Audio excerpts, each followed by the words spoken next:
Well, Brittany, a year ago, the Waterworks Board actually implemented a new policy requiring all directors on the board to review any detailed legal invoices in person. And George Munkus, one of the directors, feels that he has a right to receive a personal copy so he can evaluate them on his own. Well, George Munkus actually is a UAB business professor who has served in the Birmingham Waterworks Board since 2012. In October, Munkus actually requested monthly law firm invoices dating back to 2015. In response, board leadership cited a 2022 policy which does not authorize copies made for board members of detailed legal expense records. Munkus also filed an open records request for the documents, but was denied. So his attorney tells us he had no choice but to file this lawsuit against the utility, which has received its share of criticism over transparency through the years. There has been, growing complaints from many ratepayers that they feel like they're being overbilled, and sometimes the billing is not specifically linked to the amount of water they're using. And so it really just puts even more of, priority on having transparency around just all expenses.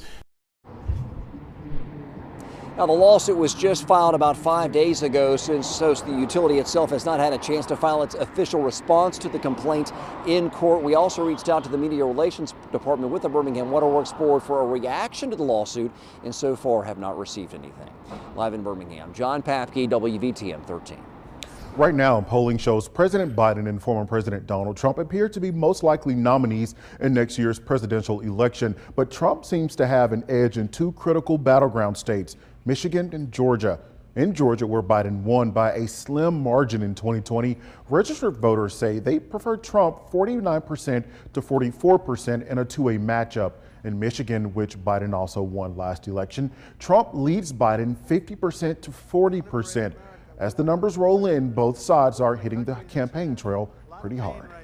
Everyone deserves a livable wage, access to clean air, access to clean water. Joe Biden and Kamala Harris are investing in our community. I'm running to liberate America. We want to liberate America because we're in a country that's in a lot of pain right now, a lot of hurt. Trump's latest margin over Biden is boosted by support from voters who say they didn't cast a ballot in 2020.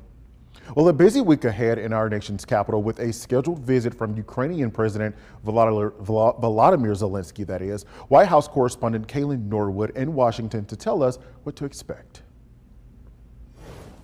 President Zelensky is already in Washington, joining an event with the defense secretary before his big meetings on Tuesday. Now, he and the Biden administration are putting pressure on Congress to approve more funding for Ukraine by the end of the year. Ukrainians haven't given up and won't give up. We know what to do, and you can count on Ukraine, and we hope just as much to be able to count on you. President Biden invited Zelensky to come to the White House. The administration says they're running out of money to give Ukraine more weapons, adding America's national security is at stake. But that aid is tied up in Congress in a debate over U.S. immigration policy. Republicans want to see sweeping changes at the southern border in exchange for their support. Both issues, as well as funding for Israel, are part of President Biden's roughly $100 billion supplemental request. The White House is expected to get more involved in talks this week. In Washington, I'm Kayla Norwood. Well, more than 40 protesters were arrested on Capitol Hill today. The activists were calling on lawmakers to reject the Biden administration's $106 billion aid package. In addition to aid for Ukraine, the package includes more than $14 billion to Israel. The organizers of today's protests are endorsed by several pro-Palestinian groups, that is. They said they oppose, quote, Israel's genocide and ethnic cleansing project in Palestine. The number of opioid prescriptions continues to trend downward here in Alabama. This is according to new data from the American Medical Association. From 2021 to 2022, there were more than 3% of a decrease, which means a 43.7% decrease over the past 10 years. The Alabama Medical Association says much of the progress comes as they continue educating physicians on alternatives to opioids for pain management.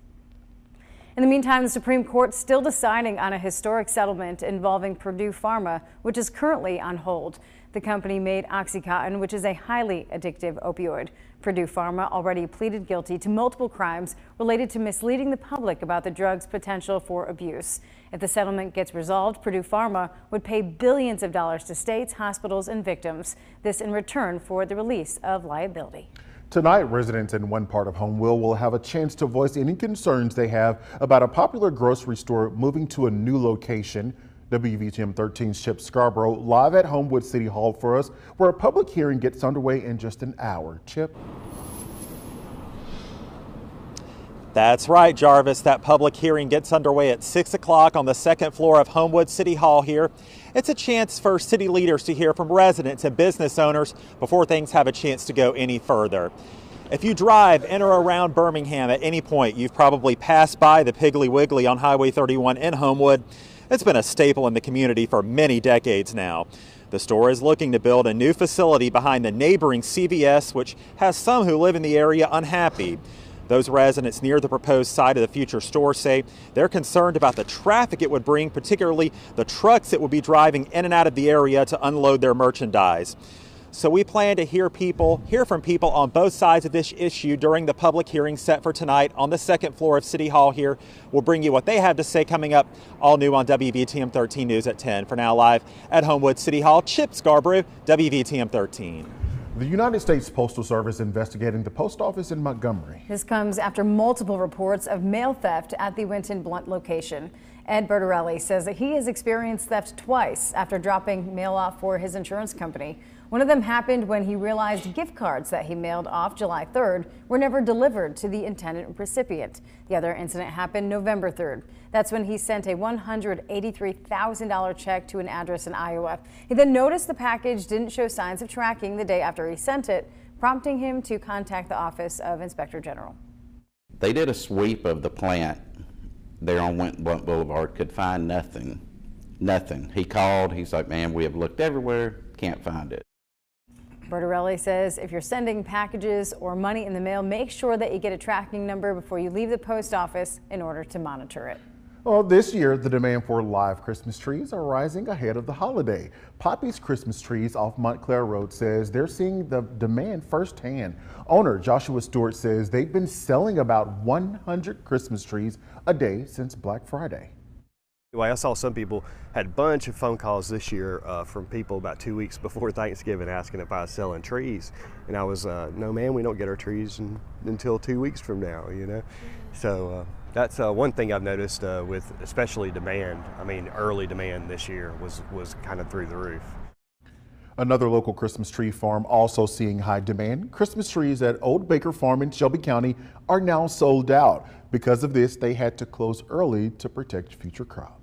All right, let's take a look here at traffic conditions. It's very busy out there, and obviously a lot of incidents to tell you about going on outside right now. 2059 eastbound lanes. There's a crash near exit 128. Looking pretty busy in the East Birmingham area. Traffic build up all the way through Norwood, going up to Ensley too. We have another accident 20 westbound. This is right near exit 121. So not looking too good in this area. The area Old Leeds Road in Mountain Brook, that's closed with storm debris, and downtown we're looking busy too. 65, especially in the southbound lanes.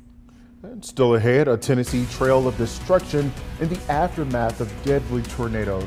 Hear from a resident who weathered the storm. West Birmingham organizations bracing for the cold, how they're helping those who need warm shelter. You're watching WVTM 13.